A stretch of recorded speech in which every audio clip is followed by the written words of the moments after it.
Bahasa Melayu dari SMK Tenom.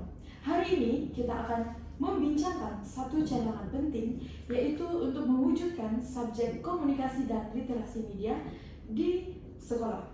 Jadi, belum mulai lagi, tapi banyak pihak sudah mulai bertanya, relevankah, realistikkah, dan bagaimana mau laksanakan. Assalamualaikum dan salam hormat. Saya Ira dari Pejabat Pendidikan Daerah. Kami di PPD memang galakkan inovasi kurikulum, tapi sebelum subjek ini diperkenalkan, kita perlu duduk semeja, bincang cabaran, peluang dan persiapan setiap pihak. Salam sejahtera semua, saya Rio, pengetua SMK Tenom. Secara jujur, saya sambut baik ide ini. Tapi saya juga perlu pikir realiti di sekolah, masa tenaga pengajar dan penerimaan murid serta ibu bapak. Hai, saya Ayuni. Sebagai ibu bapak, saya sokong usaha mendidik anak jadi cantik media. Tapi saya juga risau kalau ibu bapak sendiri tidak paham kandungan subjek ini. Takut nanti kami tertinggal. Hai, saya Syafia. Saya pelajar tingkatan 5. Saya suka ide subjek ini, tapi ada rakan-rakan saya yang tak tahu guna komputer pun. Jadi kalau nak laksanakan, mesti semua orang ada. Baiklah, apakah objektif subjek ini? Bagi saya, objektif utama ini adalah kita mau membantu pelajar faham tentang maklumat digital dan mereka dapat tapis berita palsu, berkomunikasi secara beretika dan jadi pengguna media yang bijak. Tapi sebagai guru, saya perlukan latihan. Ini bukanlah topik yang biasa. Tepat sekali. Objektifnya juga untuk melatih pelajar sebagai warga yang bertanggung jawab, bukan sekadar tahu guna media. Kami di PPD sedang merancang bengkel asas untuk guru-guru. Tindakannya ialah latihan guru perintis bagi fasa pertama, iaitu di bulan Desember, dan perlibatannya ialah pihak LPG dan pakar media digital serta model percubaan dibina bersama bahagian pembangunan kurikulum. Baiklah, sekarang kita akan masuk ke segmen seterusnya, yaitu segmen yang mungkin sedikit panas. Tapi kita tahu, subjek komunikasi dan literasi media ini bawa banyak manfaat, tapi tentu saja ada kebimbangan. Jadi, di sini saya mengajak kita semua untuk berbincang secara terbuka untuk memberikan pendapat masing-masing. Terus terang, saya masih ragu-ragu. Saya bimbang kalau subjek ini terlalu terbuka. Adakah anak-anak nanti akan terdedah kepada unsur politik, kontroversi atau perkara yang tidak sesuai dengan usia mereka?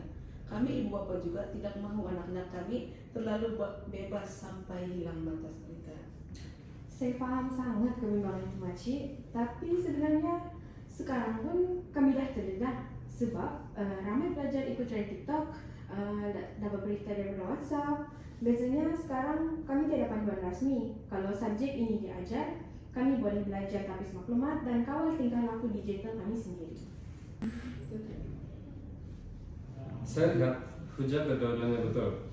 Tapi saya nak tambah dari sudut pengurusan. Isu paling kritikal ialah kesediaan guru. Bukan semua guru fasih dengan kandungan digital.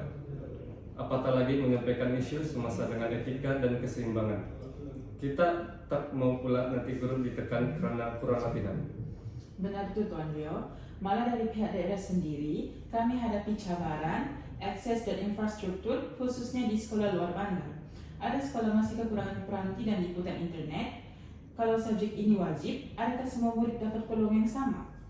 Saya setuju dengan semua poin tadi. Tapi kalau kita tunggu semua sempurna, kita tidak akan mulai. Sebab ini kita cadangkan subjek ini dilaksanakan secara peringkat awal dan berfasa.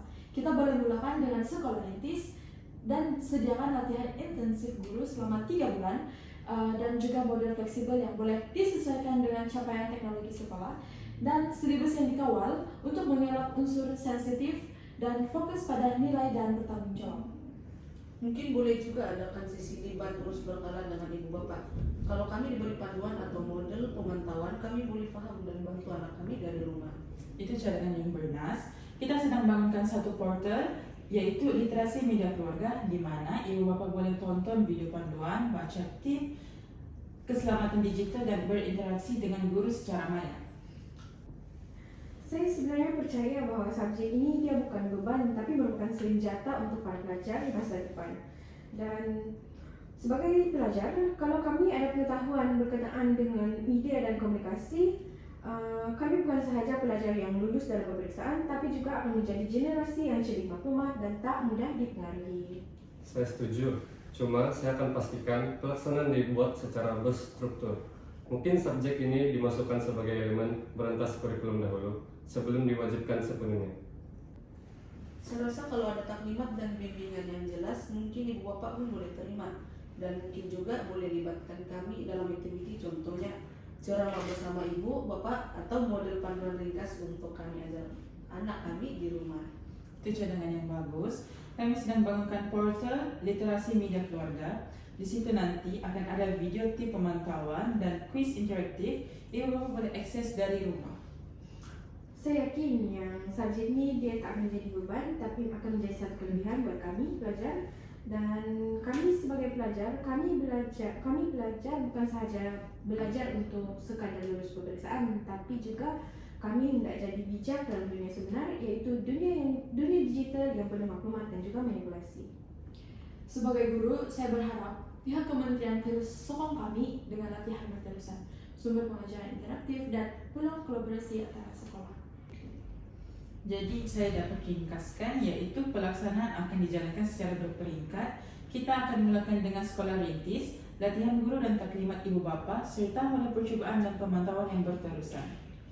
Kalau semua pihak bekerja sama, dari KPM hingga pelajar, saya yakin subjek ini boleh jadi salah satu pencetus perubahan dalam sistem pendidikan negara. Saya setuju, kami ibu bapak akan coba buka minda, asalkan anak-anak dididik dengan panduan dan nilai. Dan kami sebagai generasi digital, kami masih memerlukan bimbingan para guru dan pihak yang bertanggung jawab. Dan saya ingin berterima kasih kerana percaya pada kebolehan kami. Jadi, hasil perbincangan kita, semua pihak bersetuju bahwa pelaksanaan subjek ini mesti berperingkat dan dikawal.